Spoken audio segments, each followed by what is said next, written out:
මුං වගාවේ passion වවලද passion වගාවේ මුං වවලද මේ දෙකම නෙමෙයි. ඉතින් විශේෂත්වය තමයි අපේ මේ කිසිම වගාබිමක අපි වස විස භාවිතාවෙන් තොරව තමයි වගා කරන්නේ.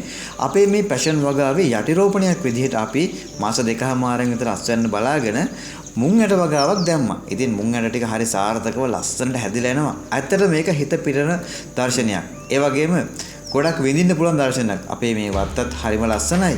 ඒ විතරක් නෙමෙයි වස විස නැතිව වැවෙද්දී මේ වගාව ඊටත් වැඩිය ලස්සනයි. ඒ වගේම සුවඳයි.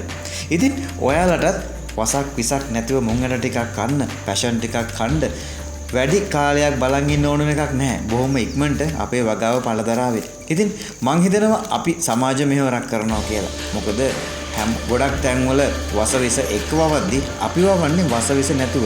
මේක හොඳ පූර්වාදර්ශයක්. මං හිතන්නේ සමාජයටම වගාවටම හොඳ පූර්වාදර්ශයක් වේවි.